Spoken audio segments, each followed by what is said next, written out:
into Apprentice Coach's Corner. I'm here with head coach Coach Kee. A little casual today, sitting in the lobby. We've got a game tonight, women's, but it's been a while since we've been on the air, Coach. How you been doing? I'm doing well, very, very busy, but Yeah. doing well. Well, hey, you had two big games this weekend. This past weekend, you're in EMAC, really the heat of EMAC play, and you went down to Warren Wilson on Friday, which was supposed to be here, Yeah. and then canceled, but at least you got to play them, and guys came away with the 10-point win, 74-64. Really a great way to start out that weekend. But talk about that game a little bit. Yeah, well, Warren Wilson, again, it's a team that we're familiar with, having played them the last couple of years in the conference. Again, we would have liked to have played them here. I looked at our record the other day on our schedule. We've only had 4 home games. Right. I didn't realize it's been that few. But either way, we got a chance to go out to Asheville, got a chance to compete against them. It was a good turnout from our team. I thought we played well. Different guys, did some different things. Again, like I said, they did some things systematically to try to slow us down, and we were able to counter that in the second half and put together some runs to extend that game and to get a lead and eventually win. Yeah, we talked about that on your post-game interview. It was one of those games where they tried to make that run, but you guys really, stepped up and stopped them. A lot of big defensive plays in that game, and you had a lot of fast break points too, and getting the ball down low. Talk about the play of your defense though, because it did stop their run and to come away with that win. Yeah, well, all year our defense has been leading the offense. We get out in some of our presses and just with our defensive aggression that turns into transition layups on the other end.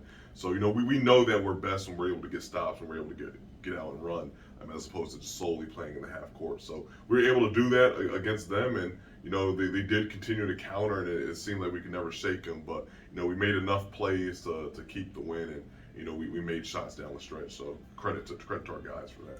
Yeah, so you guys went 2-0 then in the conference. Then you got on the bus, head down to Rock Hill, South Carolina for Clinton, number 3 in the USCA. And to mention, you guys were coming in at number 10, so this was a top 10 matchup. And what a game! I mean, they jumped out. You took the lead. They took the lead. And some people on Twitter are calling it the Corey Joyner show.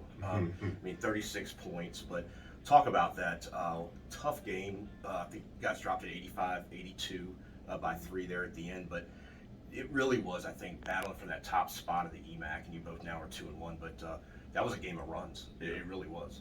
No, it was, and Clinton is always a tough team. That was a team that each and every year that we've played them, they've been one of the more talented teams that we see. That was the matchup in the last EMAC championship game in 2020. Apprentice School came up on top. So even though a lot of different personnel, new coaches, everything else, some of their players and returners did understand the significance of that game. So it was our first home game in a while too. So Clinton is one of the more difficult places to play. It's a different environment, smaller gym, different things. So they came out, and we actually, I thought, hit them first. We got up to a 12-point lead in the first half. We got stops that turned into layups similar to Warren Wilson, and then I thought after a while that their physicality bothered us a little bit. I thought that we never got certain guys going who usually have good games, and credit to them for some of their schemes and different things that they did offensively and defensively. So again, we take the lesson from that. For us, that was our first time seeing that group. They had some changes at the semester. They added some new guys, lost some guys. So a little bit different than we had saw from them on film the first semester. So a little bit different, but we can make some adjustments, and hopefully, we'll see them senior night. So hopefully we're ready to go. Yeah, that's a big thing. You will see them senior night. You mentioned some of the guys not stepping up you thought, but again, your weekend was like that again. You had different guys step up, and Corey Joyner, he was just named co-builder student athlete of the week. But he's been a guy who's really fed the ball to people. But for some reason, he just took over that game, and anything he threw up seemed to go in. But talk about I don't think people realize what a scorer Corey can be, and a driver that he is, too, to get to that basket.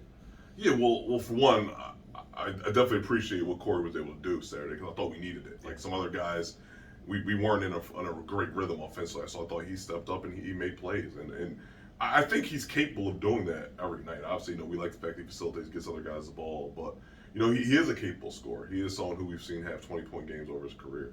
Like, again, I think sometimes, he doesn't get the benefit of some calls because maybe how strong he is, or for whatever reason, maybe he doesn't get to the free throw line as much as some other guys might be able to. But, I think he was the third guy that we've had go for 30 this year. Like, I know we've had Jaden Easy and I think Mary Moore had 30-point games. So we have guys that are capable of doing that. And there's actually guys who haven't done it yet who I know are capable. It just comes down to us putting all those guys and them all having a good night consistently the same day. And I think that's what we're still figuring out. You know, what's our most consistent lineup going to be? Who are our most consistent guys going to be offensively, defensively down the stretch? And Corey had a really good game, so hopefully that sparks him for the remaining 7. Well, and remaining, you're coming back home Wednesday, a doubleheader. Finally. Yeah, finally back Finally. home. You talked about only your 5th game, but come back home, it's a doubleheader against Regent, which this year was actually accepted into the EMAC. So they're a new conference member. You never faced them as an EMAC member before.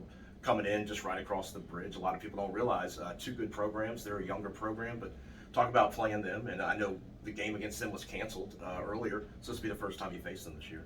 Yeah, well, for one, we're excited to be back home after being on a bus for an time. You know, we're excited to be back in our home gym. We've had very few occasions to do that. I mean, with Regent being a local team, I know that they're going to have a good crowd. They're going to have fans in attendance, and honestly, their personnel is actually very similar to what they had a couple years back. You know, they've had guys who have been with the program for a couple years. They have good guards, and they always get pretty skilled bigs, and they can shoot. So, you know, we're going to have to do some things to hopefully alter what they want to do in the half court and hopefully get out transition and run. All right, well, hey, one last question, though. When you were talking, I thought about this. Talking about consistency. Do you think, you know, the weather's just been crazy here in Hampton Roads, and then some COVID issues. Do you think that's hurt a little bit with the consistency? But now as you're getting into, you have a game it seems like every other day. Do you think that'll help as your players get into that consistency of playing, you know, and not having those breaks when things have to get canceled? I think it's been a combination of things this season. It's just been a funky year. Like early on, I felt like we hit the injury. You know, right. Guys were just playing well and they were out of the lineup. And you know, we had a little bout with the flu at some point after Thanksgiving, and then now we're getting back to full strength. We'll have 16 dressed on Wednesday, okay. Which is that's full strength for us this season because we have 2 medical red shirts. So I think just know the different cancellations, postponements. Like, you know, everyone's had to deal with it to some extent. I think at times we've been hit a little bit harder. Like most of the times we play teams, like they have their guys. Like, it seems like they're never missing a starter out of their lineup, and you know we always seem to have one impactful guy out. But you know, I think we're still on pace to finish strong.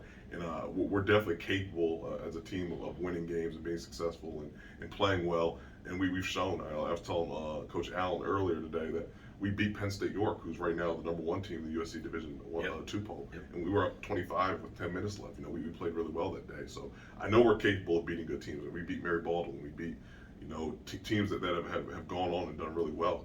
And I know we're capable of doing this, just, you know, proving it and beating the teams that are on our schedule, whether it's on the road, at home, whether it's a back-to-back game, whether it's a postponed, rescheduled game, we're traveling 400 miles one direction. Right. At this point, there's no excuses. You got to figure out a way. So absolutely. Well, Coach, good luck.